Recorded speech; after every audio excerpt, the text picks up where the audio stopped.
So now we're going to go to the public hearing section. The speakers will be taken in the order signed, and we look forward to hearing your input. David Weisbrod, here on my right, will call the names of the speaker and the follow-on speaker who should be prepared to come to the podium. Each speaker is asked to introduce themselves and their organization or location of their residence. Public speakers are limited to 3 minutes, and Mr. Minorski is very disciplined about that. And there will be a dead stop on that one. So please accommodate the large number of fellow speakers and be efficient with your time. If not needed, do not use the full time provided. We also appreciate speakers not being repetitive with previous speakers and not repeating remarks submitted in writing through the form process. Also, there is a memorandum on the table from Joe Siciliano, our Director of Parks and Recreation, explaining that the BET funded for the Cohen Eastern Greenwich Civic Center dedicated pickleball courts with lights in previous budgets. He reports the status and that court construction should be underway shortly. So I know there's been a lot of interest in funding those, but they've actually been funded. It's just, I think, again, the changes which we mentioned earlier that occurred in 2024 sort of slowed up the final construction plans. Finally, the forms link will be open through the remainder of the public hearing, or 11:59 p.m., whichever is earlier. All forms after redacting private information will be posted on the BET Budget Committee webpage for today's presentations and public hearing. So we thank you for your interest and for participating in the fiscal year 2026 budget process. We value our dialogue with you, our fellow town citizens. David will call the name of the speaker and then the speaker to follow. Please be ready when your name is called. Thank you. Thank you very much, Leslie. The first speaker is Mitch Van Zandt, followed by Jason Martin.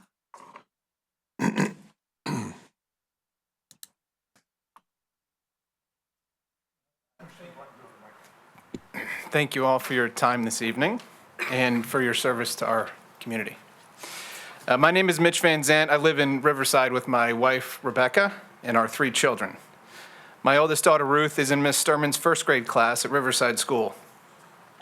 My son, Wesley, is in preschool at St. Paul's Church and will start kindergarten at Riverside in 2026.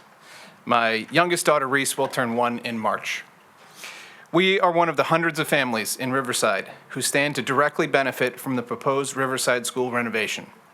And we are excited to see the much-needed improvements that are on the way. But it's not only excitement that convinced my wife that it was a good idea for me to miss the kids' bedtime tonight. I'm here to help convince the BET that approving the capital budget for this project is an absolute necessity.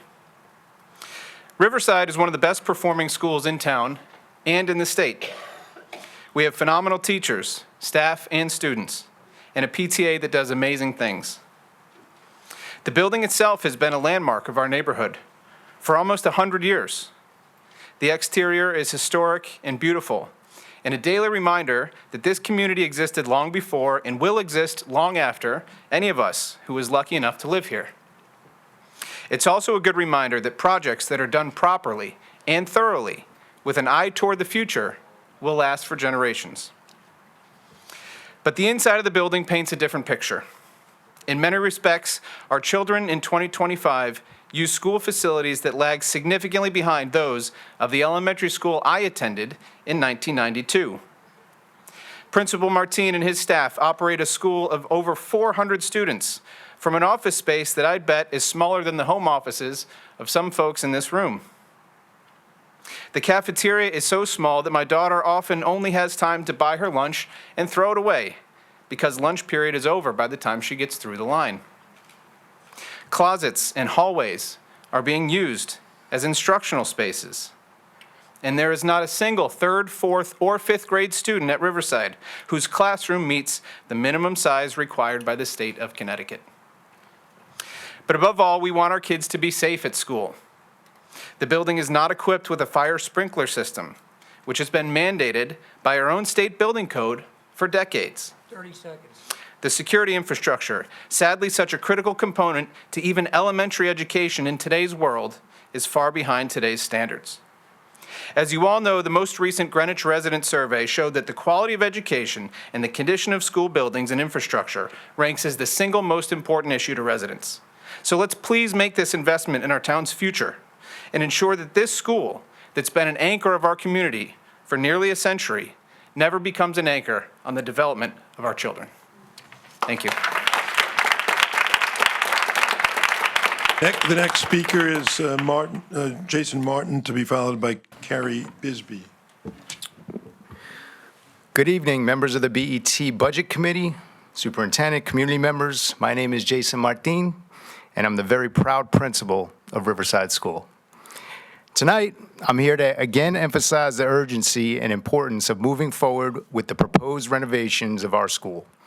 I am grateful for the board's consideration and ongoing support, as this project represents an opportunity to transform Riverside into a space that meets the needs of our students, staff, and families. Yet, while I speak with optimism, I must also address a persistent reality. Our building forces constant compromises. These compromises affect every aspect of our school, from teaching practices to students' experiences, and even our ability to present ourselves as a top educational choice in Greenwich. Every day, our teachers make sacrifices, compromising dynamic and engaging teaching practices due to cramped, inflexible classrooms. They work tirelessly to deliver exceptional lessons, yet their ability to adapt their environments for hands-on learning, small group instruction, or innovative projects is hindered by the physical limitations of the building. These compromises impact our students, who are shortchanged experiences that their peers in other schools with more modern facilities take for granted. As principal, I find myself compromising my vision for activities, events, and even routine meetings. The limited space in our building means we often have to scale back or rearrange plans. And when I tour prospective families through the school, I can see the compromises they make in their minds as they compare us to other options. In a neighborhood like Riverside, where families have choices, I want Riverside School to stand out as the clear, unquestionable choice. Our academic performance, recognized most recently in U.S. News & World Report, is a testament to the extraordinary talent of our teachers and the dedication of our students. But when it comes to our infrastructure, I can't help but feel a sense of disappointment. Walking prospective families through the building often feels more like damage control than a celebration of what makes Riverside great. I've heard comments like, "You can fit 20 kids in this room?" as well as concerns about navigating our building without an elevator. These moments remind me of how far our facilities fall short in reflecting the innovative, future-ready education we provide. The heart of the matter is that the building, while charming in its history, sends the wrong message to new families. It's old, outdated, and in many ways comically inadequate. This renovation is not just about aesthetics or convenience, it's about equity. In closing, I want to thank the BET Budget Committee for your time and consideration. While I recognize there's still many steps before this project is greenlit, the early stages of the process have been thoughtful and collaborative. With your support, we have the opportunity to create a school that not only preserves Riverside's legacy, but also propels it into the future. Thank you. Let's go Red Hawks. Carrie Bisbee, to be followed by Kathleen Blood. Good evening. I'm Carrie Bisbee, Riverside School parent and PTAC Facilities Committee member.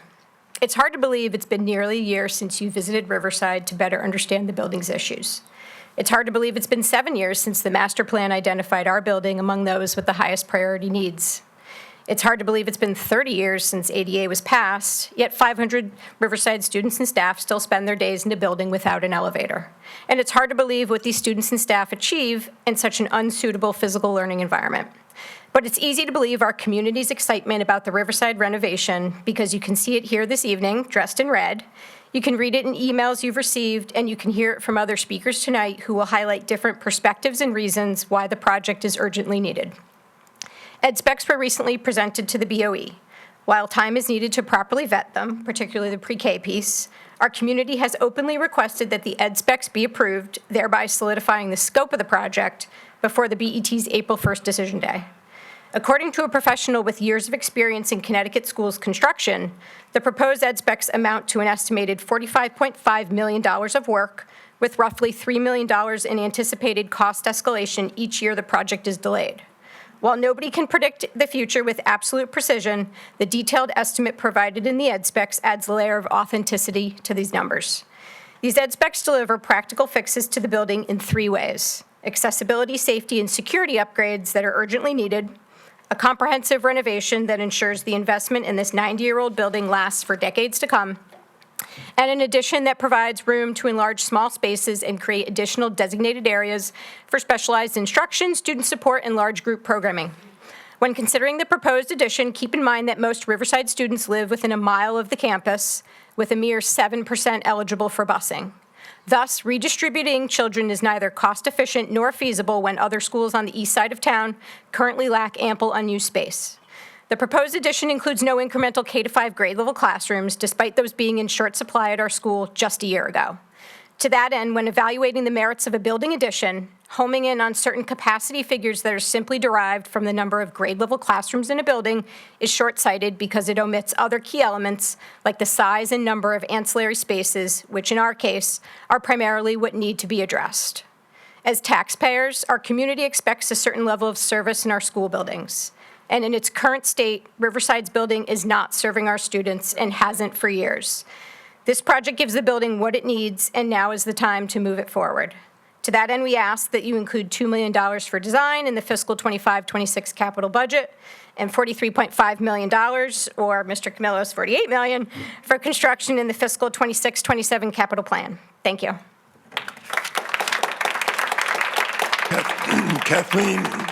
Kathleen Blood, to be followed by, I believe, Christine Edwards. Is that right? Did I say that right? Okay.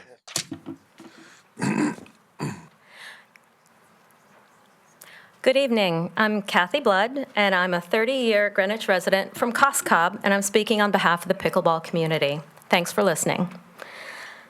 The Parks and Rec Department has been diligently searching for an appropriate home for dedicated pickleball since 2022. And last year, they identified the perfect location for a 4-court outdoor facility as part of the new Cohen Eastern Greenwich Civic Center. The Cohen Center is located far from any residential areas, eliminating issues of noise, lights, and parking. It's truly perfect. We now have the opportunity to build a grade A pickleball facility that enhances this already incredible new community center. Unfortunately, the lowest bid came in $144,000 over the $375,000 funded by the BET. There are 3 reasons why the BET should support this important capital expenditure this year, whether through an interim funding request or through the regular budget process. 1, there's an overwhelming community demand for pickleball. 2, the broad range of residents that benefit from pickleball. And 3, funding the facility as specified is fiscally responsible. So let's talk demand. The Parks and Rec Department has reams of data about increasing pickleball demand over time. Town-sponsored pickleball programs are consistently oversubscribed with wait lists for every program, and the system has crashed repeatedly during online registration. Most pickleball programs sell out within minutes, and last year, because of high demand, the town placed program participation limits on residents to ensure fair access. The town court reservation system shows that pickleball reservations far exceed tennis reservations on dual-use courts. And finally, the sale of tennis passes increased substantially when pickleball was added, and demand is only going to increase. So there's also a wide range of residents that will benefit from pickleball. It's a sport enjoyed across demographics and from every corner of our town. It's a true multi-generational sport. The sport has been adopted by Greenwich Public Schools in the phys ed program. The kids love it. They're teaching their parents. There are also club teams at UConn, Yale, and Harvard. And once it hits college, you know what's going to happen here. And finally, let's talk fiscal responsibility. The BET, from what I understand, makes fiscally responsible decisions that optimize our assets over the long term. And Post-Tension Concrete is fiscally responsible. And here's some data from Tennis Industry Magazine. Post-tension concrete costs 20 to 30% more than asphalt, but has a useful life of 25 to 30 years, whereas asphalt is 15 years. Maintenance is 30% less than asphalt, and lighted courts increase utilization over 16%. So don't cut the lights, and on behalf of the pickleball community, I ask the BET to support the truly great work that's been done by the Parks and Rec Department and fully fund the facility worthy of the Cohen Eastern Greenwich Civic Center. Thank you. Christine Edwards, to be followed by Alyssa Langle. It's just one student, yes? Sure. But I don't know the student's name, so the student has to tell us all his name in a big voice so we can all hear. Good evening, members of the board. My name is Alonzo Gutierrez, and I'm a 5th grader at Riverside School. I'm here tonight to talk about why Riverside School needs to be renovated. Last year, when I was starting 4th grade, I had an accident and broke my leg. I had to go back to school in a wheelchair for the first 3 weeks of school. As Riverside School doesn't have an elevator, I couldn't get to my classroom on the 2nd floor. So the school had to swap rooms with another teacher and move my class into a smaller space on the 1st floor. Being separated from other 4th grade classes made things very difficult for everyone, not only students but also teachers. Art and music classes had to come downstairs to accommodate my needs, and it wasn't the same as having those classes in the art room or the music room where we have all the materials needed to succeed. A month in, the doctors put me in crutches, and I was able to move more easily and without so much help. I was happy about returning to normal classrooms for all our classes, but I didn't know the worst was yet to come for me. On a rainy morning, as I was going up the stairs, my crutches suddenly slipped on the wet floor and I fell, hitting my broken leg and my arm on the steps. Thankfully, one of my teachers was nearby and helped me up. This wasn't fun at all, and after that, I didn't feel comfortable at all using the stairs. But I didn't have any other choice, as Riverside School isn't equipped with an elevator. This is why I'm asking you to please vote to make all the renovations my school needs as soon as possible so that the others don't have to go through the same ordeal and chaos that my teachers, fellow students, and all I went through. Thank you.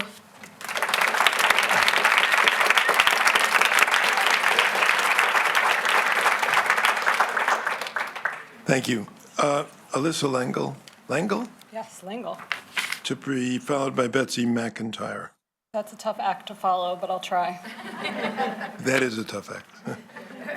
Thank you, members of the BET Budget Committee, for the opportunity to speak in support of the much-needed renovation and expansion of Riverside School. I'm Alyssa Langle, proud mom of 2 Riverside students. My experiences as a parent and PTA volunteer exemplify the urgent need for the Riverside School building renovation and expansion that I ask you to fund. As one of the volunteers responsible for planning and organizing the dozens of educational enrichment programs that offer engaging, hands-on learning opportunities that are an integral part of academics at Riverside, I'm not only aware of the challenges Riverside faces due to its space constraints, I live them regularly. While my experiences represent just one aspect of the building space issues, they do provide a useful example. Most enrichment programs that I coordinate are designed to bring together multiple class sections, if not an entire grade level. At Riverside, that means 90 students. However, there is no space in the building that currently exists for these kinds of valued activities. As a result, the extensive amount of time and effort it takes for volunteers, but much more importantly, for the school staff and administration to secure the space needed to accommodate these programs consumes valuable resources that should instead be put towards the school and the children. Without a space for large group programming such as a multi-purpose room that is included in Riverside Renovation Project Ed specs, the school gymnasium and media center are often our only viable options. But with specials occurring throughout the day, it means we negotiate with our PE teachers and the media specialist to cede or share their instructional space. When that occurs, PE classes have to happen outdoors, or in the case of bad weather, in a homeroom filled with desks and chairs. The medias must move into the classrooms or share its space that it already has a portion dedicated to accommodate other instruction to building spaces that aren't elsewhere in the building. The school's cafeteria is really our final alternative, but lunch waves run from 11 to 2, and the custodians need 30 minutes in the morning to set up the cafeteria and 30 minutes at the end to clear it, so that equals 90 minutes at the beginning of the school day as the only time we can use the cafe. All told, the experiences that I share with you about the amount of time and effort that school staff and volunteers spend, and the obstacles that we face weekly, trying to create space that just doesn't exist in the building, are inconsistent with the educational standards that our town upholds. They also provide ample evidence for why relief is needed from the proposed building renovation and expansion that I urge you to please fund. Thank you.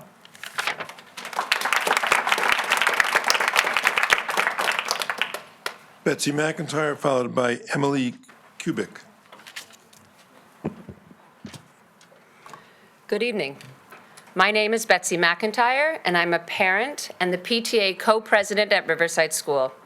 Tonight, I'm here in support of the Riverside renovation and specifically want to focus on the need to expand our classrooms, our cafeteria, and our kitchen facilities. Riverside has some of the smallest classrooms in the district, averaging 738 square feet. This figure is significantly below the Connecticut standard of 850 square feet for grades 1 through 5 and 1,100 square feet for kindergarten. In fact, 80% of all of our classrooms and 100% of grade 3 through 5 classrooms fall below this state standard. The proposed renovation plan will reduce the number of classrooms that fall below this state standard to just 35% of our classrooms. This is a reasonable, not excessive outcome for our school. We've also recently heard concerns that larger classrooms might lead to more students in each class, but there's no evidence we've found in our district to support this claim. The average classroom size at schools like Glenville and North Street exceeds the 850 square foot standard. Yet their class headcounts are no different than other K through 5 schools. In fact, it was just last year at Riverside, where we have some of the smallest classrooms, that our fourth grade class headcounts exceeded district guidelines. This was because we didn't have enough classrooms in our small building to distribute students appropriately. Large class sizes are challenging enough, but overcrowded classes in undersized classrooms create chaos that our students and teachers should never have to endure. Our cafeteria and kitchen paint a similarly stark picture. Riverside has the smallest K through 5 cafeteria and kitchen in the district on a square foot per student basis. These limitations can make lunchtime feel chaotic, exacerbating behavior issues and creating long lunch lines, leaving students with as little as 10 minutes or less to sit and eat their meal. The proposed cafeteria and kitchen is definitely an improvement, but it still puts Riverside in the middle of the Greenwich Public School K through 5 pack in terms of size. This is an improvement, but it's not extravagant. Overall, capacity issues at Riverside School are real and well documented. In the district's master planning report, Riverside was the only GPS elementary school to receive the highest priority rating of a 5 in the school's prioritization worksheet. Despite this urgency conveyed in the report, the Riverside renovation proposal is not about luxury. The renovations are designed to bring Riverside up to par, simply meeting the standards our students and teachers deserve. Thank you.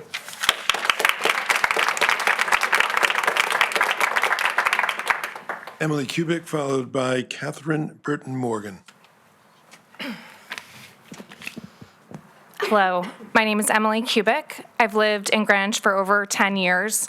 Both of my children were born at Greenwich Hospital and attend Greenwich Public Schools. My daughter Elodie is in the 2nd grade at Riverside School. She is unique in many ways, but one of those is that she is disabled. She suffers from a rare disease that makes her skin fragile and results in significant wounding. She walks slowly and deliberately, and most often with a limp due to wounding on her feet and knees. One of the many gifts that raising a disabled child has given me is the appreciation for how difficult it can be to navigate a world that was not built with you in mind. Riverside School, unfortunately, is no exception. There is a sinking feeling that every parent knows when they see their child faced with an obstacle that we know will be difficult for them to navigate, and yet we are powerless to smooth. I felt that burden when we first entered Riverside School. The beautiful, classic old building lost some of its charm for me as we strategized with the staff on how to help Elodie find her way through it. The issues at Riverside range from small to large. I want to highlight in particular the lack of elevator in a multi-story school. The lack of elevator provides a daily challenge. Elodie must navigate the staircase most days, requiring extra time to do so and creating additional anxiety on her more painful days. In that stairwell, she runs the risk of being jostled or falling with the significant volume of children moving quickly up and down in a small space. There is no doubt in my mind that she has endured extra pain climbing those stairs than an elevator would have helped mitigate. I will also tell you that Elodie climbs these stairs almost daily with no complaints for a few reasons. One, like many disabled children, she is heartbreakingly used to protecting herself and navigating obstacles that other children never think twice about. That she should endure pain as she goes about her day is an unremarkable event to her, not worth reporting on after school. And finally, at the top of those stairs is Miss Ross' art class and Miss Punchat's music class, tiny oases where her disability doesn't matter. I see, arguably more than most parents, how hard the teachers and staff work to create an environment for all of our children to thrive at Riverside School. As the building exists today, we are limiting their ability to do that for children like Elodie. In my house, we focus on our fixable problems, particularly on days when the unfixable ones loom large. As it relates to the school building, this is a fixable problem. What a gift. I believe a budget reflects the values of the people who set it. I ask you to value children like Elodie and provide them the best opportunity to thrive and succeed. Thank you for your time and your service to our community.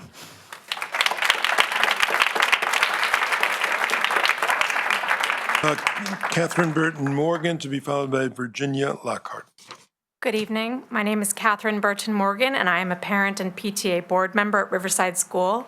I'm also an alumni, class of 1997, born and raised in Riverside. I'm here on behalf of our special education families to reflect on the importance of the Riverside School renovation to our special education program. Right now, 2 special education teachers are forced to split a single classroom, 2 groups of students working on different strategies in the same space at the same time. It is a less than ideal environment. One teacher is even stationed in the media center behind a partition where they can hear distractions from media center activities, which makes focusing even more difficult for our students, many of whom struggle with attention deficits. Special education doesn't require huge classrooms, but it does require dedicated, quiet spaces where students can focus and get the individualized support that they need. That's exactly what the new renovation plan provides, space for dedicated special education classrooms.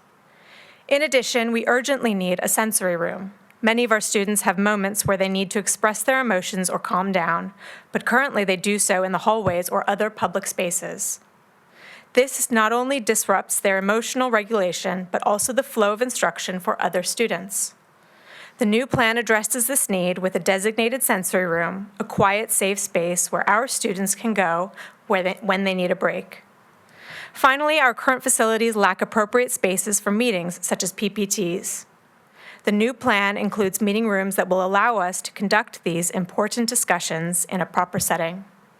The proposed renovation plan will greatly improve the educational experience for all students at Riverside School, and I strongly urge you to support it. Thank you all. Good night. Virginia Lockhart, to be followed by Caitlin Wardell. Good evening, members of the BET. My My name is Virginia Lockhart. I live in Riverside, as you can probably tell from the color of my sweatshirt. And I'm actually going to read something on behalf of one of my fellow parents, Stefan Pezdek, who could not be here tonight. So just imagine that I'm Stefan. Good evening, and my apologies for not being able to attend in person. I'd like to voice my support for fully funding the reinvestment in Riverside School. I'm supporting this not only as a Riverside School dad and community member, but also as a registered architect who has planned, designed, and constructed major public building projects over the last 20 years. I've spent a lot of my time attending to buildings with prior delayed investment, like Riverside School, and I've seen the outcomes of lowballing commitments to a project. Given my background, I'd like to highlight several considerations that should be applied to a project as important as this. When tackling projects where significant investment has been delayed for a substantial amount of time, there must be a willingness to fully invest in the process. This means looking at a whole building approach to these investments and not trying to do the bare minimum to make improvements, as these will only create other larger long-term costs and challenges. In order to effectively take on a whole building approach, the cost of the project usually comes with the need to carry a contingency throughout the process to ensure that the project is not scuttled by the discovery of new challenges along the way. Investment at the start of the project to identify the unknowns means not spending money in a reactionary way in the future. I also would recommend that energy efficiency standards, such as LEED building certification, be included, as these can significantly reduce the energy costs for the building, saving the town money in the long run and acting as a source of pride for the community. This type of investment would also be in line with the town's climate action plan, which recommends sustainability standards for all public buildings. Lastly, this building is not just a school, but also a community resource and a polling station. With Riverside being located in a relatively protected area, it's also critical to look at how this building factors into the town's emergency response and climate resiliency plans. I see the renovation of Riverside School as an opportunity the town of Greenwich should not let slip into a debate and be whittled away at. We have a chance to improve the school in a better, smarter way that delivers on the investment. With all that in mind, I highly recommend that you fund the $2 million for design in the fiscal year 25-26 capital budget and $43.5 million for construction in the fiscal 26-27 capital plan. In my professional opinion, these estimates are well within the range of what a project like this should cost. Finding opportunities from state and federal grants should also be explored, both for investments in an educational facility, but also as a community resource and emergency planning resource. But as you know, to activate and leverage many of the federal and state grant funds, there needs to be a budget commitment in place. I look forward to hearing your budget recommendations in the coming weeks. Thank you for your time.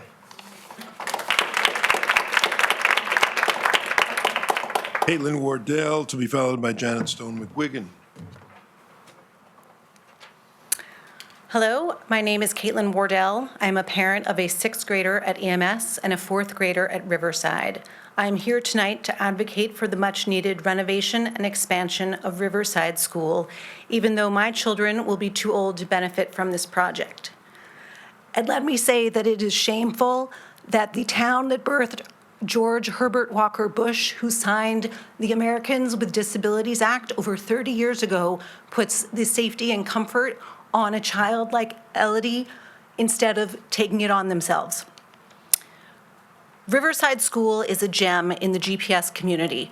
People move to Riverside to send their kids to Riverside School, and they pay a lot of money and taxes to do so. Last year, my 3rd grade daughter was in a dangerous classroom situation.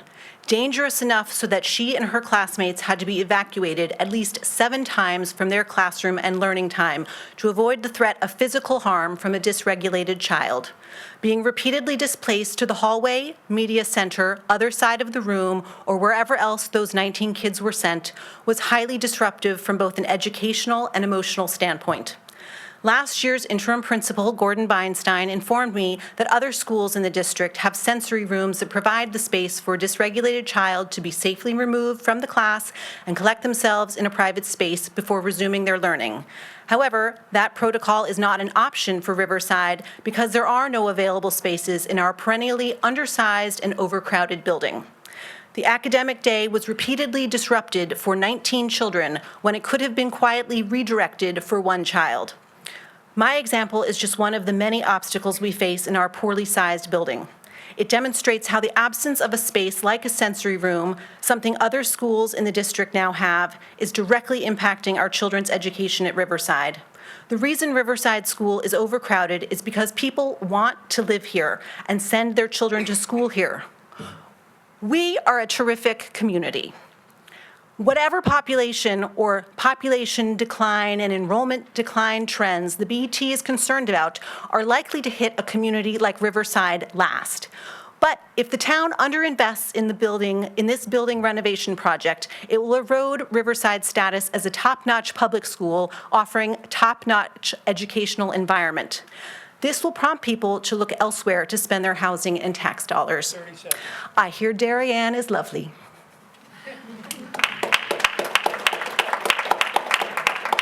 Janet Stone McGuigan, to be followed by Ashley Cole. For the record, my name is Janet Stone McGuigan. I live in Old Greenwich, but I serve all of Greenwich as a member of the Board of Selectmen. Much appreciation goes to the BET members for your service to our town and to everyone who came out tonight. Thank you for preparing for overflow. But it's disappointing that the public didn't even have 24 hours to view the budget in advance. Our town is better off when public decisions are based on robust and inclusive dialogue. We need a sustainable budget and operating plan in every sense of the word. We need to change office culture and adopt sustainable practices and programs. It's a mindset. Greenwich is fortunate to have highly qualified and experienced professional staff. They, too, have devoted much time to develop their department budgets. It's in the town's best interest to heed their requests and work to fund their needs. Also in the public's best interest would be to consider the budget holistically, not just the cost side of the equation. Limiting headcount and capital expenditures may mean forgoing savings in other parts of the budget and in future budgets. Thinking holistically, we may see projects that could pay for themselves and offer much-needed services to our community.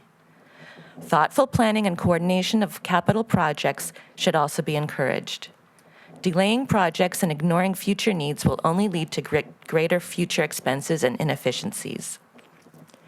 Tonight, you'll hear Greenwich needs to be sustainable in a wide range of areas: climate resiliency, renewable energy and efficiency, stormwater drainage, a hardened grass island, a rethought Holly Hill and reduced waste stream, protected open spaces and water resources, sustainable landscaping practices, and better traffic and pedestrian safety.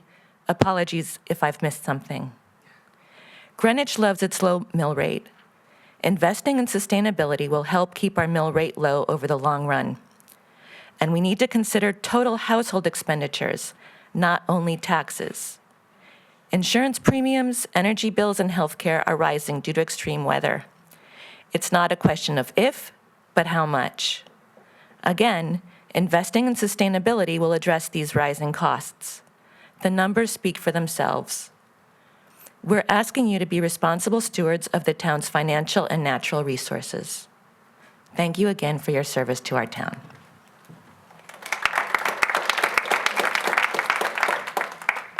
So I'd just like to tell the public that, Janet, that we all wanted to see the budget. Earlier, it was a bipartisan request multiple times. So as you can see from the budget books, we're getting them tonight, too. As I just wanted to make sure that the public didn't think we had an opportunity to read this prior to our meeting tonight. Good evening. You want- So, yes, Ashley Cole, to be followed by Svetlana Wasserman. Good evening to my friends on the BET Budget Committee. As always, thank you for your service to our lovely town. My name is Ashley Cole. I currently serve as co-chair of the Community Culture Sector on our Sustainability Committee. I'm also a founding member of the Hillside Road Traffic and Safety Commission and currently a member of the Greenwich High School Security Entrance Building Committee. I'm here tonight regarding the budget for the second phase of Cardinal Stadium. All of it important to the students of Greenwich. However, I am also here to remind you of the importance of the second egress. As you will see in the budget, it is a crucial safety feature for not just the students, but for everyone in our community. Why is it so important? First of all, it's important to know that having only one way in and out of our town's largest building is a design flaw from the 70s that puts everybody at risk, especially if there's an emergency situation. As a member of the Hillside Road Traffic and Safety Commission, we initiated the P&Z required traffic study, which encouraged many traffic calming measures, virtually none of which have been instigated. And the most important one of these safety measures was a second egress for Greenwich High School. There was a small emergency event a few years ago, which turned out to be false, but even so, it caused mayhem and confusion. Imagine if a real tragic situation took place at the high school. Emergency vehicles would never be able to access the school, and our current Planning and Zoning Commission would never approve of a school of this size with only one way in and out. As a matter of fact, we're the only school in Connecticut of this size with one egress. That in of itself is a stunning statistic. I would also like to remind you of the upcoming Connecticut Department of Transportation bridge replacement at the Post Road between Brookridge and Hillside. It is slated to begin in the spring of 2026. This bridge replacement will lift the road 3.5 feet. It will leave the Post Road with only one lane in each direction, clogging up one of the main arteries of our town. I cannot emphasize how important it will be for the safety and well-being of everyone to have this egress in which to manage a potential traffic nightmare. Just imagine children from all over the schools in all the area being dropped off willy-nilly and told to hoof it to school as parents can't make it through the conga line on the Post Road. So, that being said, let's have some traffic safety for Greenwich. And I would even go so far as to have this expedited as an emergency window for action, because the window is closing. Please do not delay the funding of Cardinal Stadium 2. Thank you so much. Svetlana Wasserman, to be followed by Myra Klockenbrink. Good evening, members of the BET. My name is Svetlana Wasserman. I'm a member of the group Quiet Yards Greenwich. I appear before you tonight to ask you to provide funding for the town to be in compliance with our noise ordinance, Chapter 6B, Part 6, which prohibits the use of gas leaf blowers during the summer months. Last year, the RTM voted resoundingly, with 81% in favor, of adopting a summer moratorium on the use of gas leaf blowers. Parks and Rec and the DPW will need to purchase new equipment to comply with the law. The decision to amend the noise ordinance did not come on a whim. It's the product of a 30-plus year campaign by residents wanting to enjoy their own homes and yards for at least a few months a year without being forced to endure the externalities of these polluting and noisy machines. It's not a radical idea. 31 of our neighboring towns in Westchester and Connecticut have had summer moratoriums in place, many for over a decade. Greenwich residents deserve no less. As you consider what the appropriate level of funding is for electric leaf blower equipment purchases, I urge you to seek answers to these two important questions. Number one, how many hours a day does DPW and Parks and Rec really need to blow in the summer? Their interim request assumed they would need to blow for 6 to 8 hours a day. Without autumn leaves, what do they need to blow for that many hours? Landscapers typically mulch mow grass clippings and leave them to decompose. Lawn sweepers can pick up other bits of debris. Is it possible that our town departments could manage with fewer or smaller blowers and batteries?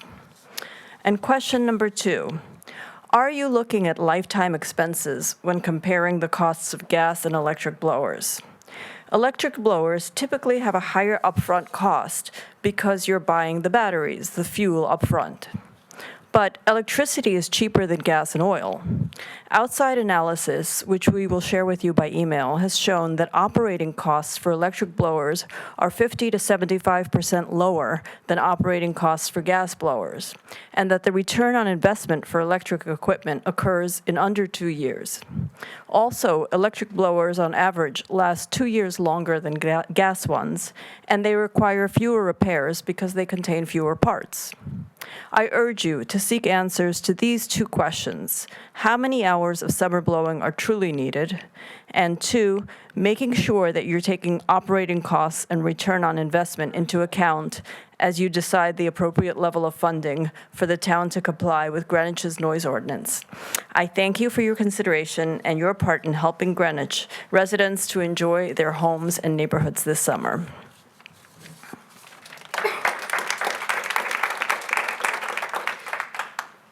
Meyer Klockenbrink, to be followed by Julie Deschamps.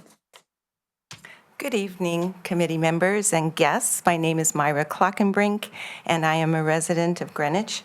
I am here to strongly advocate for the appropriation of funds to create a full-time energy specialist position for the town of Greenwich. This role is critical to achieving the town's energy reduction goals and promoting sustainable energy practices across municipal and school facilities. As outlined in the POCD, managing the energy consumption at municipal facilities is one of the cornerstone obligations of the town. The energy specialist will deliver measurable results by realizing the 20 to 40% reduction in energy consumption goals and costs through strategic planning, audits, and innovative project management. I'll emphasize that we are behind meeting those goals. We're at like 5% now. The energy specialist will not only identify inefficiencies, but also implement tangible solutions. They will manage initiatives such as lighting upgrades, HVAC replacements, and clean energy projects, ensuring a positive return on investment for taxpayers. Their expertise in leveraging outside funding, whether through grants, state programs, or federal incentives, will maximize the town's resources while reducing financial burdens. This position will pay for itself. Beyond cost savings, this position demonstrates leadership and sustainability. The energy specialist will raise community awareness, promote behavior change, and act as a liaison between the town, businesses, and residents to create a culture of energy conservation. With this technical expertise, they can ensure our buildings are optimized for energy performance, from conducting Energy Star benchmarking to supporting renewable energy projects like solar and geothermal systems. This role is an investment in our town's future, both environmentally and economically. By funding this position, Greenwich has the opportunity to lead by example in energy efficiency, sustainability, and fiscal responsibility. I urge the board to prioritize this appropriation to safeguard our resources and ensure a sustainable future in our town. Thank you very much. Julie Deschamps, followed by Tim Bustler.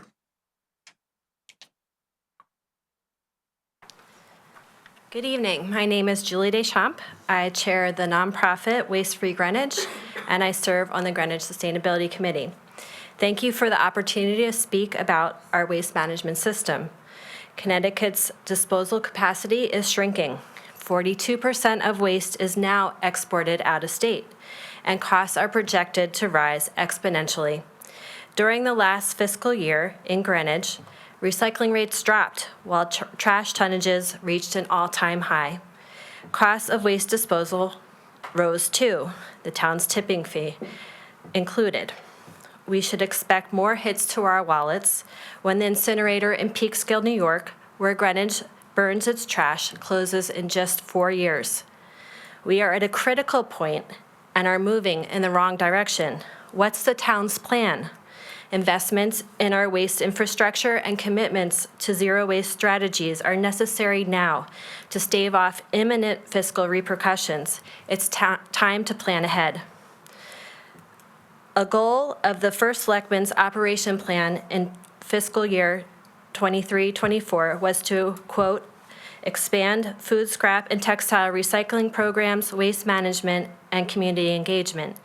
Indeed, these ideas would move the needle forward, since food and textiles make up almost a third of the municipal waste stream. Given these goals and our current waste crisis, A recent small-scale proposal to expand food scrap recycling should have been welcomed, but it was instead criticized by some elected officials, and the plan had to be scaled back. Curiously, the proposal has piqued the interest of certain PET members. This scrutiny is not only premature, as the grant application is still under review by DEEP, but also is highly unusual, as the cost is about $26,000 or 0.7% of the $3.7 million paid each year to burn our trash. I urge town leadership to recognize the importance of this initiative and to support it. As noted by Mr. Camillo, we also need a safer, more functional, and better organized transfer station that can accommodate infrastructure to lower costs and cut waste. It's time to update and implement the master plan for Holly Hill, which has languished for over a decade without action or funding. The time is now to act in order to cut waste, increase diversion, and avert inevitable repercussions fiscally. I urge town leadership to prioritize sustainable waste management in the town budget and strategic planning. Thank you. Hustler, Tim. Not seeing Tim. Rachel Khanna, to be followed by Jen Barrow.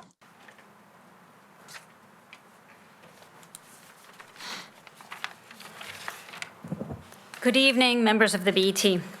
My name is Rachel Khanna. I'm the former state representative for the 149th District, a former District 10 RTM member, a former public school parent, and a longtime Greenwich resident. I'm here tonight to urge you to appropriately fund Greenwich's public safety and fire budgets. With engines 51 and 11 currently out of commission and the unwritten BET policy of limiting the purchase of fire engines to only one per year, our town and our residents are exposed to great risk. It's unacceptable and must be addressed before it costs us more dollars, or even worse, lives. I also urge you to allocate funding for an energy director focused on energy management and cost reductions for our municipal buildings, schools, and infrastructure, and other budget-reducing measures. This role is vital to creating a resilient and energy-efficient Greenwich. As a representative for and resident of the western part of Greenwich, I've witnessed firsthand the increasingly severe flooding that impacts neighborhoods and homes. I urge you to provide DPW with the funds necessary for investments to protect our neighborhoods, people, and vital town infrastructure, like the Grass Island wastewater treatment plant from floodwaters. And of course, something near and dear to my heart, traffic and pedestrian safety improvement projects. As you know, this was a priority of mine while I was a state rep, and it continues to be. We need to ensure that our streets are safe and accessible for everyone, pedestrians, bicyclists, and drivers alike.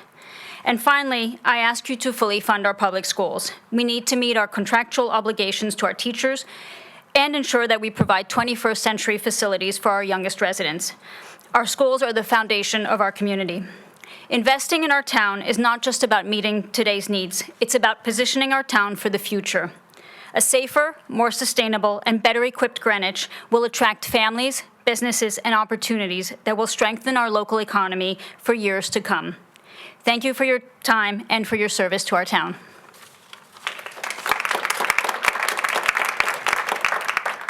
Jen Barrow, to be followed by Jamie Walker. Good evening, members of the BET. My name is Jen Barrow. I've lived in town for about 20 years now. Tonight, and especially in light of the armed robbery that took place at Riverside Shopping Center this morning, I ask you to fund our police and fire departments. Over the years, the BET has denied various funding requests for the police and fire chiefs, requests made by leaders who best understand their department needs. Last week, the public heard from the assistant fire chief at your BET meeting that the fire department has been running with only 0 to 1 spare apparatus available for most of the last 6 months. About once per week, they need to ask Stamford to be ready to provide us a backup fire truck. Deferring multiple fire truck purchase requests over the past years has left us with an aging fleet, with trucks frequently in need of service and that puts the town in a precarious situation where public safety could be at risk. I ask you to please support our first responders and heed their requests. Thank you.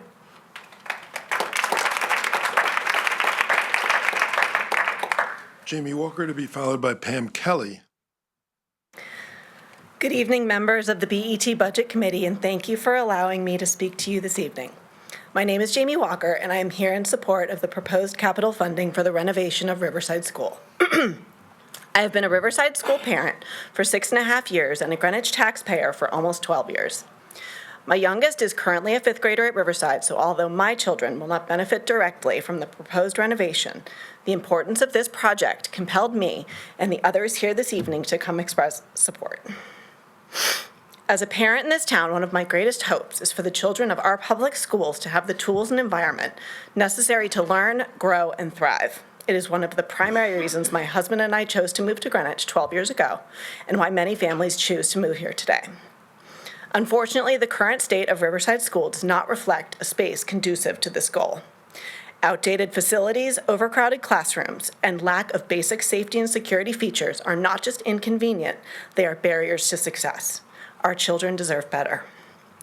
By prioritizing and funding this renovation, we as a town are sending a clear message that education matters, that our children matter, and that our public school infrastructure is worth our time, attention, and money. Improving the quality of our schools not only helps families but all homeowners, as it helps attract new residents to our town and maintain or increase property values.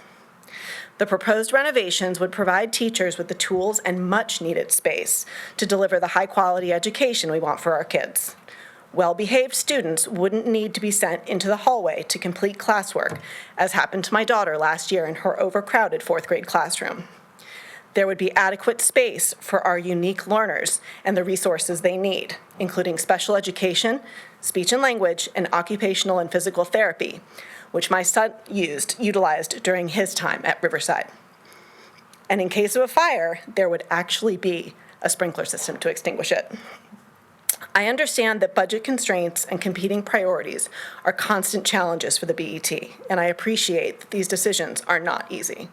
But I ask that you approve the $45.5 million in funding over the next 2 years that will be necessary to bring Riverside School into the 21st century. Thank you for your time and your service to our community.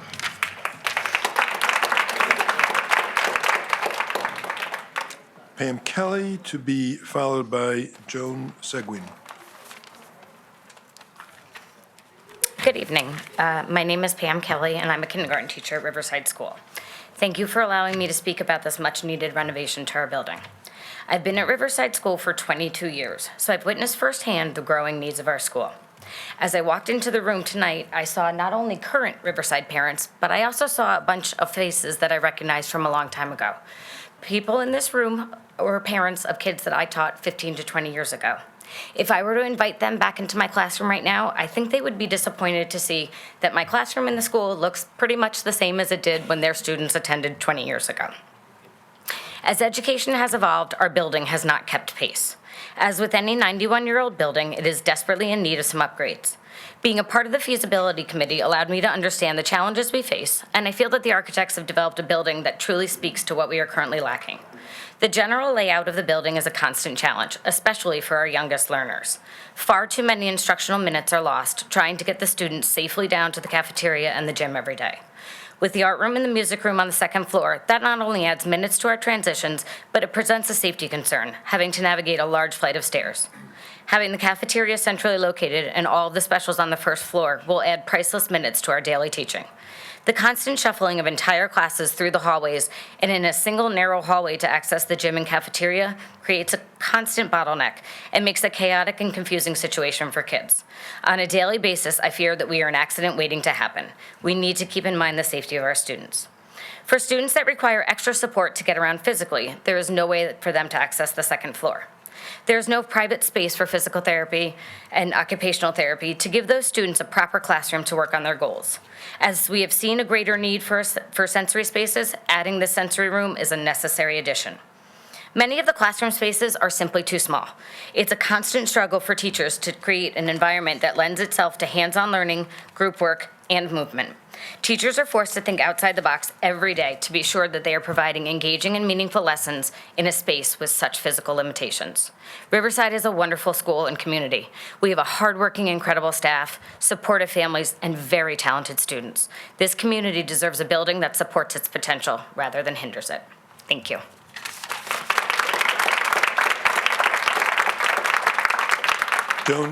Joan Seguin, to be followed by Patricia Adams. Good evening. My name is Joan Sagan, and I serve on the Greenwich Sustainability Committee, and I volunteer in town in part assisting with beautiful and sustainable landscaping of our many parks, including Binney, Cos Cob, Greenwich Point, and Pomerantz. I am here to request budget support for the Parks and Rec Department to provide them with additional personnel as well as professional development. This support is essential to manage their great but insurmountable work of installing and maintaining sustainable landscaping across our community parks. In addition to this support, the fiscal year 26 request to forward the first major project in the master plan for Pomerantz Tuckman Park is more than worthy of approval, as it has begun the necessary work to implement the trail and elevated boardwalk accessibility, native habitat restoration, plantings, invasive plant removal, signage, and mapping. These P&R investments are critical to ensuring our parks remain vital community assets, not only for their beauty and status as local gems, but also for their role in mitigating heavy rain and flooding and supporting our local ecology. By funding this work, we can enhance our community's quality of life while building a healthier, more resilient environment for future generations. Thank you for your consideration and for your service to our town.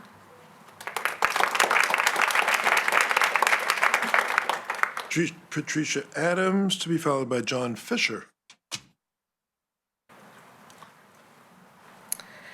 Good evening, BET Budget Committee. I'm a longtime resident in Greenwich since 1991. And there have been some amazing projects that have been advocated for this evening. The one that I'm advocating for is for the town health department to purchase lab equipment which will test for per and polyfluoroalkyl substances, commonly known as PFAS, that will enable residents to get water testing done by a trusted in-town source at the health department lab. According to the EPA, PFAS are linked to a wide range of negative health outcomes, including many types of cancer, developmental delays, and more. Last fall, Connecticut passed a public act strengthening protections against products containing PFAS.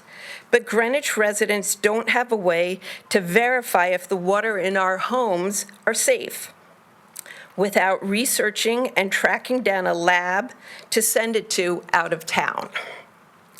Last year, we learned about PFAS in the well water at Parkway School that required safety water filtration.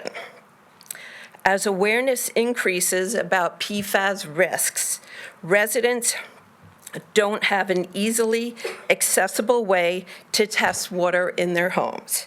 If Greenwich had the necessary equipment, it could have full control over the testing process.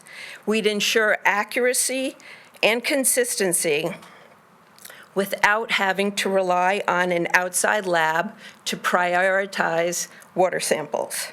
This is an investment in the town's health and future, just like some of the other many projects here. The equipment will pay for itself over time, and we will have more control over the process, including quicker results. Plus, this could set us up as a forward-thinking community that takes proactive steps to keep our residents and environment safe. This is an opportunity we shouldn't pass up. Thank you for your time. John Fisher, to be followed by Vin DeMarco.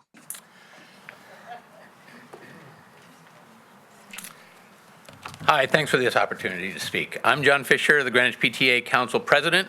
The PTA Council is the nonpartisan umbrella organization made up by the 15 PTAs in town. We have just under 4,000 PTA families who spend $1.25 million and hundreds of volunteer hours to enhance the learning experience of the 8,513 great kids in the Greenwich Public Schools. I'm here to talk about the elephant in the room, the $4.1 million shortfall in the BET's guidelines for the BOE operating budget. The carefully constructed BOE operating budget is what's needed to deliver quality education. There's no fat, there's no margin, no buffer, no sandbagging. All the members of the BOE together could not find even $500,000 in excess costs. To paraphrase the elected Republican caucus BOE Budget Committee chair, we have all this mandatory spending and we have very little control over that. And there's not a lot in the budget to argue about. The percentage change possible is not much.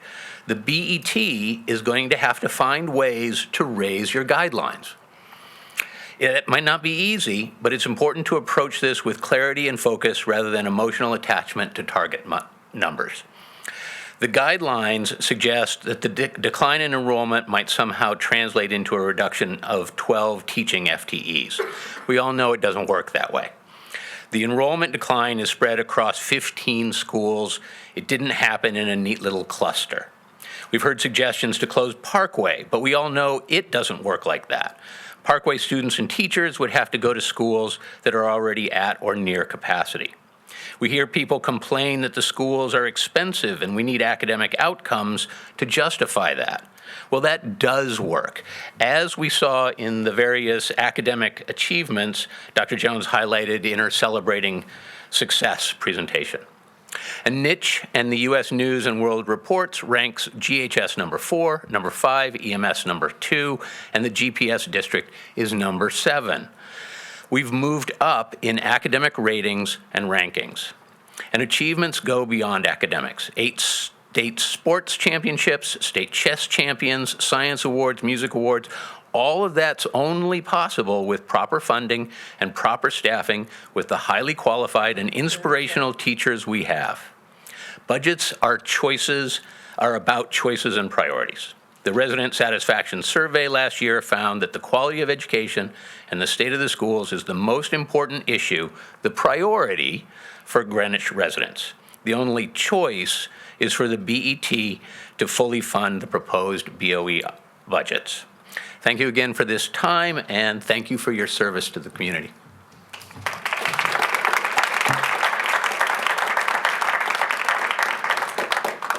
Vin DeMarco, and I believe Tim Bustler came in, so you'll be next after. Thank you for the opportunity. Good evening. I'm Vin DeMarco. I am co-chair of the First Selectmen's Active Transportation Task Force. We are tasked with trying to figure out how we can make our town more bicycle, pedestrian, and otherwise non-automotive friendly. That's another elephant, I suppose. I've always thought what was in the room, but we don't address it, as well as we should. There's only maybe two projects that are being requested this year to continue. The second egress of Greenwich High School is extremely important, as you well know, as well as the SOS project, Phase 2, for people in Old Greenwich. Those two projects should continue. I'm supporting those, but I'm also supporting any project and urge you to support any project that would further the goal of safety and accessibility for all active transportation modes. I'm actually here with a bunch of the sustainability folks tonight under that umbrella because our transportation system being nearly 100% car dependent is just not sustainable. So I believe all the people of Riverside, all the parents probably agree that the long lines of pickup and drop off could be shortened quite a bit if parents felt that their children could walk or bike to school more safely. It would save everybody a lot of time and energy and cost. So I hope you would consider keeping all of those types of funds in the budget this year and anticipate that there will be requests coming forward, particularly from our committee, our task force. We're going to be focusing more strongly on the dormant Safe Routes to School program. Dormant meaning like we had 5 plans 18, 20 years ago, and we've implemented almost nothing. We're going to be revitalizing that effort, and you'll start to see some requests coming forward through DPW. Thank you. Tim Bossler, to be followed by Mary Tobin. Hello, thank you for having me. This is my 4th anniversary, so next year I get join the 5 Timers Club. Looking forward to my blazer. A year ago, when I was here at your next stage meeting, when you do the review, I was able to help you identify, I think it was about $10 million project from the drainage plan that saved the town money. I'm very happy about that. I wish I had that good news to share again this year. I don't. But I do have some good news, which is there's been a tremendous amount of interest, activity, and improvement, frankly, in the North Street Bridge broader efforts. I was invited to become a director of the Northeast Greenwich Association and write a nice 2-page article here all about drainage and design and traffic and timing. And as you know, the only way to shorten the timing and the significant traffic burden that will be incurred by 10,000 drivers a day on North Street is to shorten the construction period. And I think efforts have been made to move that way. The issue that I want to bring before you to think about as you look at the budget is the project is actually not even in the budget. It's the North Street Dam. You see, the town is expecting a proper bridge, but we're really being delivered a dam. They're reconstructing to the same water flow parameters as have currently existed, and those parameters came to exist because years of increased water flow under that bridge caused those footings to be damaged and rendered that critical when inspected by Connecticut Department of Transportation 4 years ago. In 4 years, we've really accomplished nothing. My request is to hold DPW to the spirit of what this group has been doing now for 4 years. And that is to pursue a means of moving beyond the continuation of flood studies to actually look at what are the incremental improvements which can be done both below and above the North Street Bridge. The concern is that DPW has already looked at these. They've identified them. I'm sorry to have been late and missed my time. I was at home looking for the blueprints that they delivered to me in October. They have plans to make incremental improvements on Echo Lane and on other, but they're not moving on that. Part of that is just the pace of what they do. But my biggest concern is when they rebuild their bridge, we don't know what it will look like because they haven't released the engineering design plan. Please ask them to do that. You did that in your conditions 2 years ago. Hold them to letting that design plan be known so that we can all understand when they say they're putting a temporary restriction to withhold the water flow, they remove that and make the incremental improvements both below and above the bridge. Thank you very much. Mary Tobin, to be followed by Grace Duffield. Good evening, Chairman Fisher and the BET Budget Committee. My name is Mary Tobin, and my family and I live in Old Greenwich. I'm in my second term on the RTM in District 6 and serve as a delegate to the Education Committee. I also volunteer on the board of Waste Free Greenwich, serving as vice chair. I speak tonight as a Greenwich resident in support of much-needed investment in 3 critical areas for our town: safety, security, and sustainability. For safety, I urge you to approve the 1.25 in funding for the south phase of the sidewalk construction on Shore Road. We cannot stall on this critical plan for pedestrian safety, especially for our children who are walking and taking the bus to school in Old Greenwich. For security, I ask that you please continue to move forward with the much-needed renovation to Riverside School. Now that Old Greenwich School has been fully funded by the BET and RTM, it's Riverside's turn, with the investment of $2 million for design funding. I am wearing my Riverside red instead of my dolphin blue. And as a GPS parent, overall, I seek to support adequate capital funding for all of our children's schools as the need to keep these projects on track, including Julian Curtis and Western Middle School. I cannot think of more common ground than safe, secure, and updated facilities for our town's children. And finally, sustainability. In the last few years, we have made good progress with our town's volunteer food scrap recycling system, textile recycling, and waste reduction education in our schools. But the hard truth is that we must do better to keep down the ever-rising charges for trash hauling by reducing the amount of reusable and costly items that continue to be put in our trash.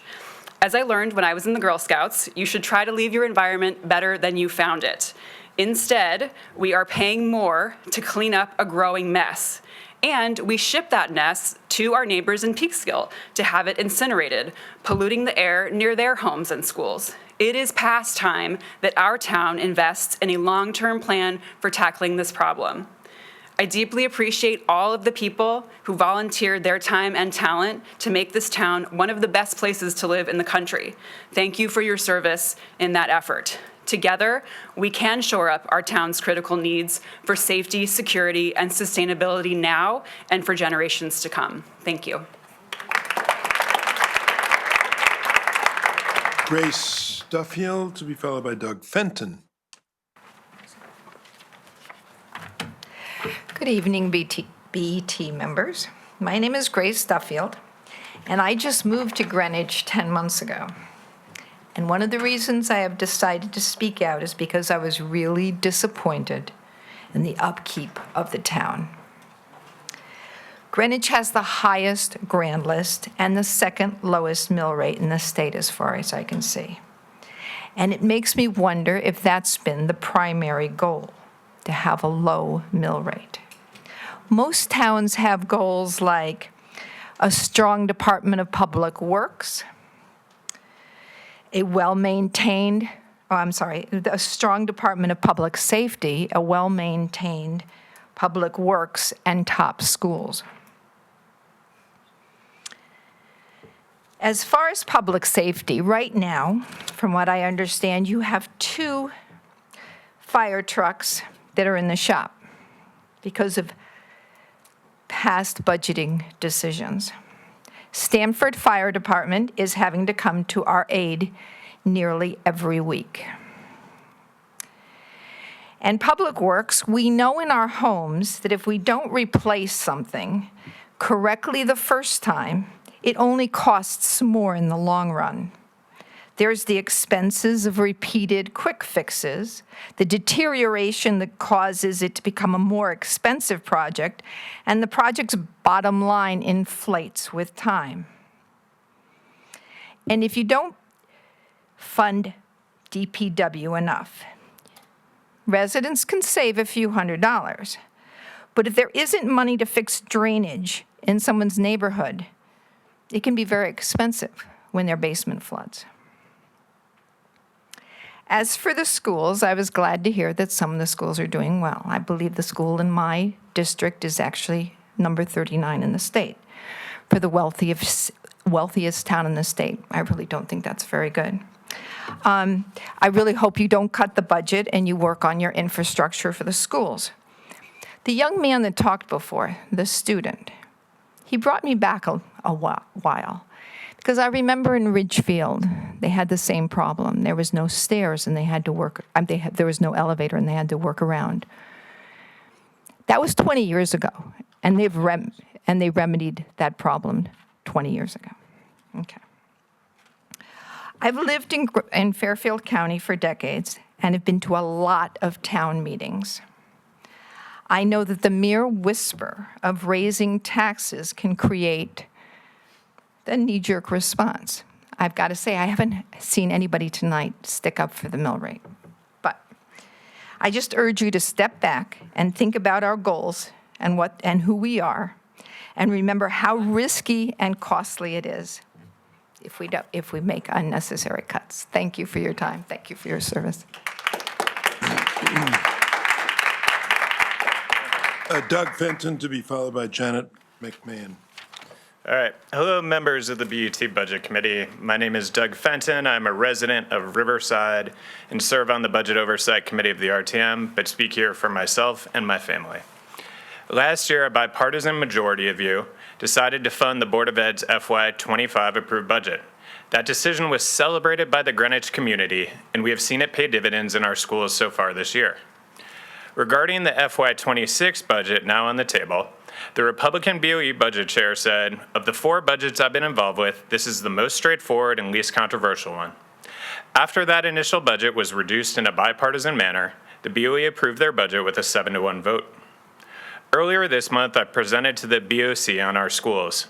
My conclusion was that the BET guidelines for our schools understated contractual cost increases, and therefore a reduction in the BOE budget will likely require a meaningful reduction in programs and staffing that is unwarranted by modest changes in enrollment.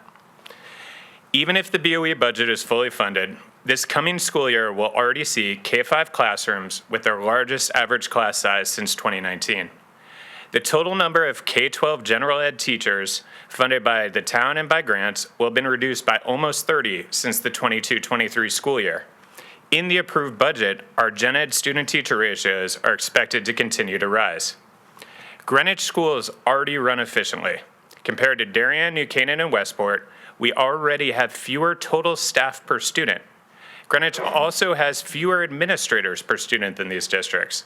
We even have fewer paraprofessionals per student as well. While Greenwich currently has a comparable number of certified teachers per student to these districts, a meaningful cut to the BOE-approved budget would change that as well. As to the return on the town's investment, according to the state's District Performance Index data, GPS students do perform well.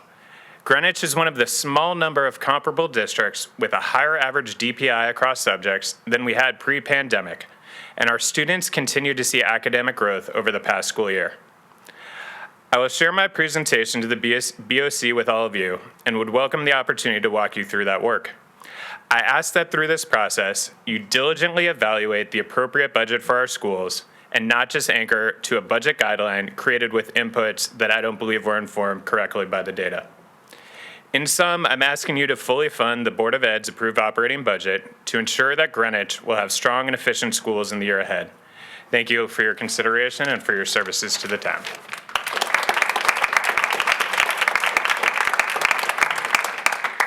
Janet McMahon to be followed by Sharon Sihojos, I think, but she'll correct that. Good evening, members of the BET and guests. Thank you for your service to this town and for the opportunity to speak to you tonight. My name is Janet McMahon, and I'm the chairwoman of the PTAC Facilities Committee. Our committee is in full support of the BOE's capital budget request of $19.686 million. Fun fact, this is the smallest proposed BOE capital budget in years and about $27 million less than the BET estimate of $46.6 million in April 2024. Roughly half of this request is for normal course maintenance and repairs of our 15 public school facilities. We'd like to draw your attention, however, to the following projects which remain at the top of our school community's priorities, and we respectfully request that these specific lines not be cut. The Julian Curtis Cafeteria renovation for $2.7 million is for the third of 4 phases of renovations to provide a functional, more modern cafeteria space. The current cafeteria is poorly utilized, with a quarter of the space inaccessible, leaving the students left to eat lunch in 6 waves starting at 10:30 a.m. until 1:30 p.m., a situation that is unacceptable for small children. Furthermore, the current lunchroom is inadequate for students with auditory and other sensory deficits. The JCBC has made great progress with phases 1 and 2. Let's move forward to complete these essential modernization and ADA renovations for the school. The $2 million for the A&E work for Riverside School also remains at the top of our committee's priorities. As you have heard tonight, Riverside School is the most crowded school in the district, with every square inch of the building being used and some spaces being repurposed multiple times a day. Students shouldn't have to learn in vestibules, and elevators and fire sprinklers shouldn't have to be a luxury in a town like Greenwich. These A&E funds are critical to keeping the renovation on budget and on schedule. The committee also requests that the $5.8 million to address a myriad of ADA deficiencies at Western Middle School stays in the capital budget. Speaking of ADA, the ADA accessible North Street playground is a long-awaited one.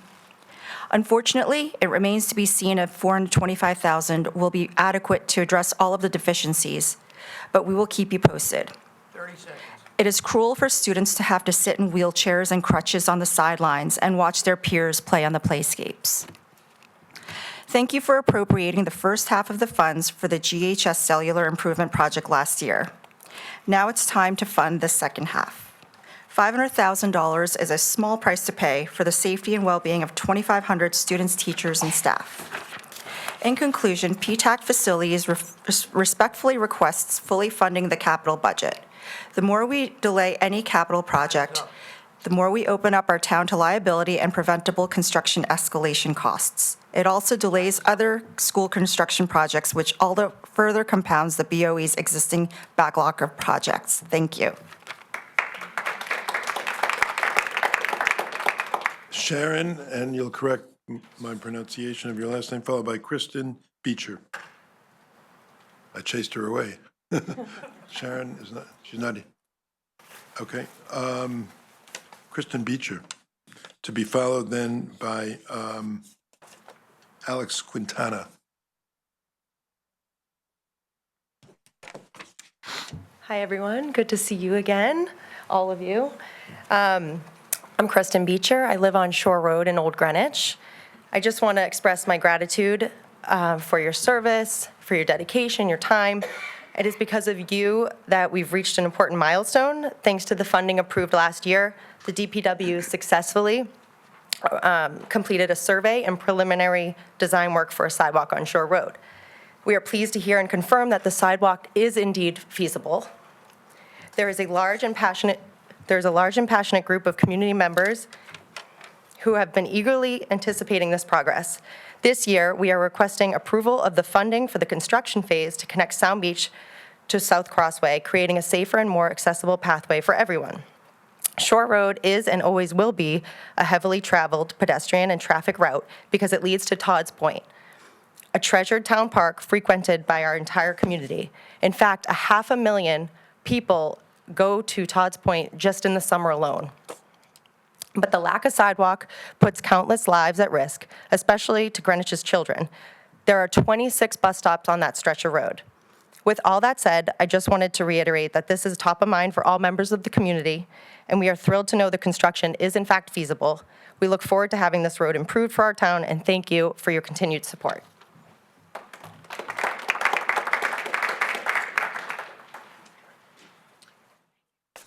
Alex Quintana, to be followed by Lillian Perrone. Good evening, members of the BET and guests. My name is Alex Quintana, and I am North Street School's PTA Facilities Representative. I have a first grade daughter, Susanna, at North Street, and a 4-year-old son, Ari, who thinks he is at North Street.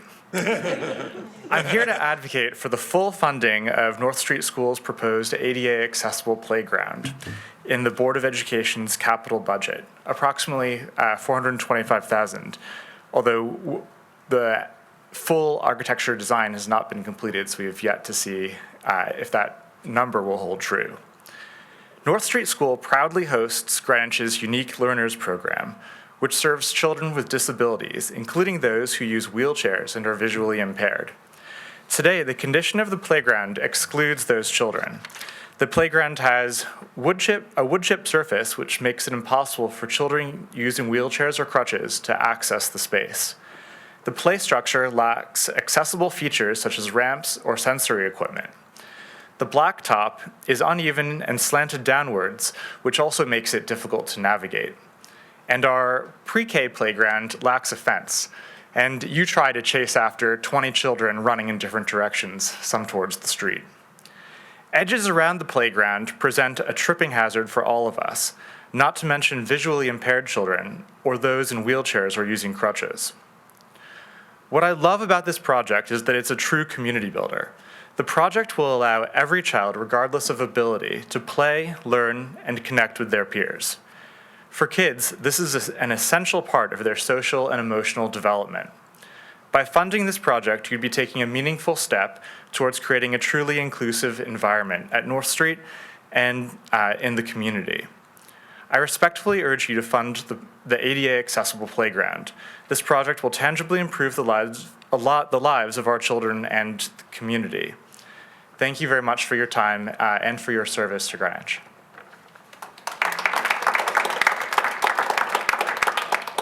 Lillian Perrone, to be followed by Bill Drake. Thank you. Good evening, parents, teachers, and all community members that are online watching, but more importantly, listening tonight. BET members, thank you for your service. My name is Lillian Perrone, proud president of the Greenwich Education Association.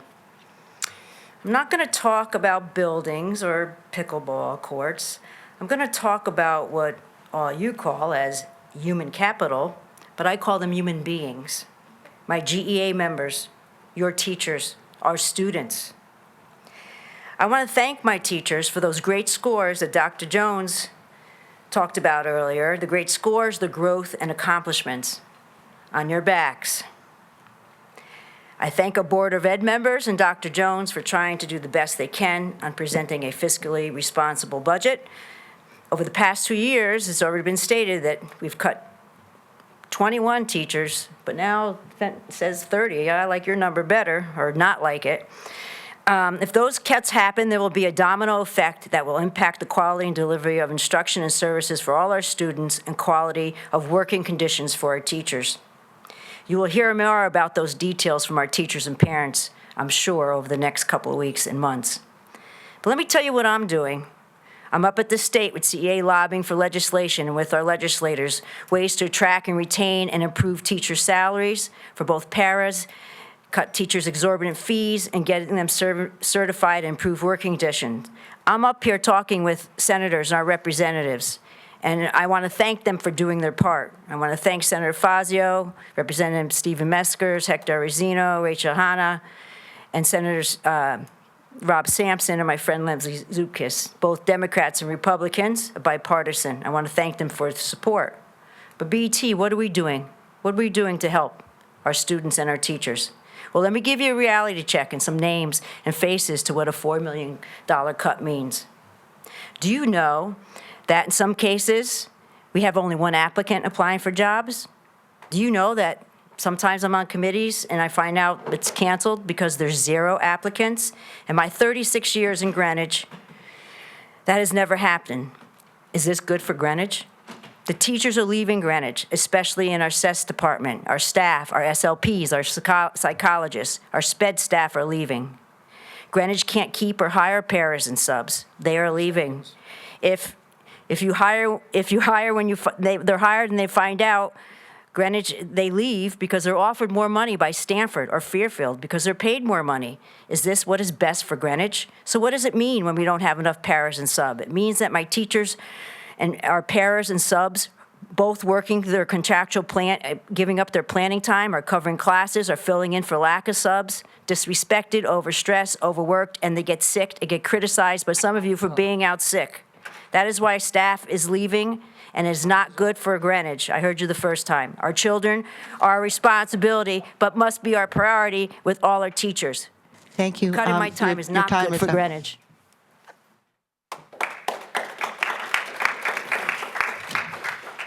Bill Drake, nice to see you. Hi, everyone, friends, colleagues, etc. Wait 1 sec, followed by Morgan Evans. Bill, it's all yours. Thank you. In the next few months, the BET will see a request to release previously appropriated funds to obtain valid cost estimates for the siting of Greenwich's new rink. The citizens of Greenwich have spoken overwhelmingly that the town deserves a new rink after 53 years. When the citizens were asked in a public survey in late 2022, 84% or 2,189 citizens responded to support a new rink in the flip location. That's 84%. In November 2024, citizens' emails to the Planning and Zoning Commission were 136 in favor of the rink project and 8 against, overwhelming 94% support. And this month, the citizens' emails to the RTM were over 300 in favor and about 20 against, which again is 94% support. On January 21st, the RTM voted down the rink project as presented by a strong margin. At this point, it seems everybody on both sides thinks that Greenwich needs a new rink. The primary unanswered question from the RTM was the relative cost of the two siting options. This is a perfectly reasonable question. You, BET members, have the power, with the release of previous appropriations, to get a professional opinion on this matter. Everybody on both sides is eager to have this answer. So please approve, when it comes to you, the release of the small appropriation of prior years so that you and everyone receives a more detailed cost analysis. Thank you.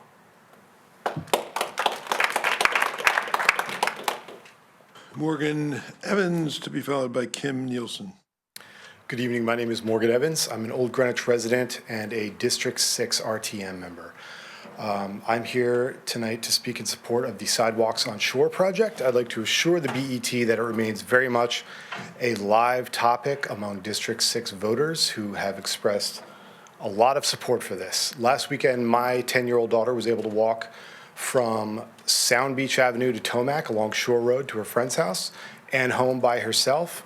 A half-mile one-way trip, which would have otherwise required loading up a 6,000-pound SUV and making a 2-mile round trip for 2 trips. So I would like to support this and state that the southern portion is really the critical part of this project. Towards the beach, there are many, many thousands of people who take that trip every day, and many who would like to do that on foot. So thank you very much.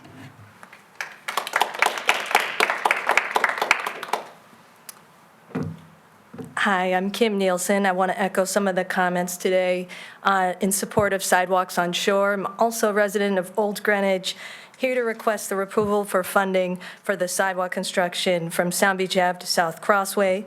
We really need to move forward with this. Building sidewalks to our town's main beach, which gets an estimated 500,000 visitors a year, and an influx of a few thousand cars on a busy day. We all know that on average, Shore Road supports over 2,000 cars daily. I'll give a brief anecdote too. I have a 6-year-old daughter, which can be seen in a Greenwich Time article from last year. She's walking in support of National Walk to School Day on Shore Road. She's unfortunately feet away from a very large SUV, hopefully not Morgan's, but she's walking in the middle of the road with strollers and other parents on her way to school. So in the future, I hope that she and our other community members across Greenwich can enjoy this really important public safety, common good, a sidewalk to the beach. And it's something that, as a longtime Greenwich resident since the 80s and 90s, we've been dreaming about. Please make this a reality. Thank you. Marcy Malloy, to be followed by our last presenter, Beth McGillivray.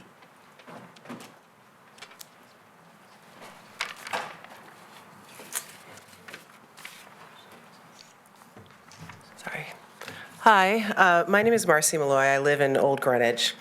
My family and I moved to Connecticut in 2004. We were thrilled to find the walkable community of Old Greenwich because I came here kicking and screaming from Boston.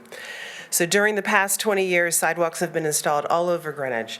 It's safer to walk to parks, the libraries, schools, civic centers, and train stations. I am really thankful for the dedication of people like you that made these sidewalks happen.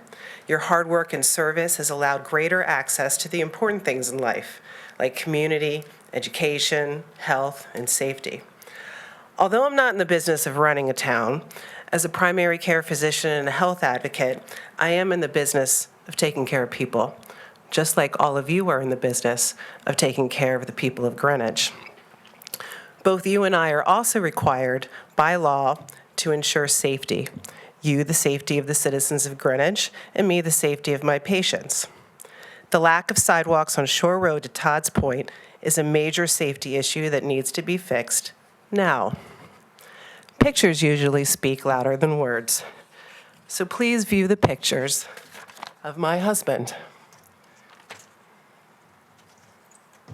This is my husband after he was hit by a car while running on Shore Road on a beautiful Sunday afternoon in July of 2014.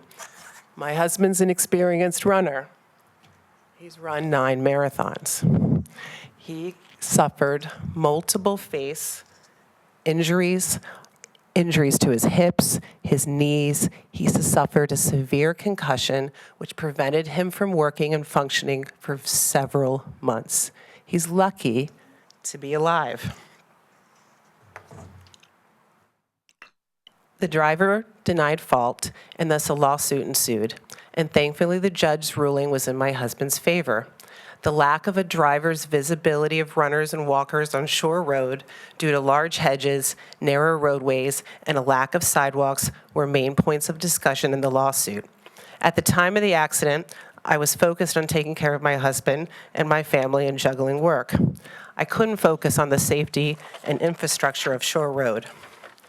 I was also too trusting of a town that had done so well in the last few years. But here we are 11 years later with no sidewalks and a continued life-threatening issue. Prevention of illness and accidents is often the best medicine and policy.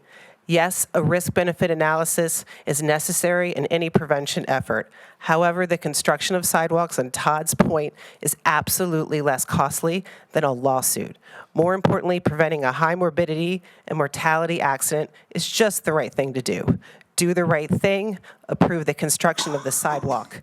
But even if you value money over human life, the fiscally responsible decision is to approve one, because a lawsuit is going to be much more costly. Thank you for your service. Beth McGillivray. Good evening, ladies and gentlemen. Thank you for your service. Your proposed 2025-26 budget of almost over $1 billion far exceeds the BET guidelines. This excessive spending contradicts a claimed commitment to fiscal responsibility and low taxes. As a Republican, you should, or Democrats, you should prioritize conservative financial management. Let's focus on the needs of our community instead of limitless pet projects. We demand genuine fiscal restraint, not unchecked spending. Masked as sensible investment. It's time to honor a pledge of protecting residents through the true fiscal responsibility, not empty rhetoric.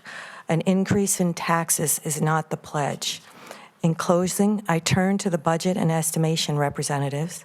Let's estimate for a budget like we mean it. Thank you.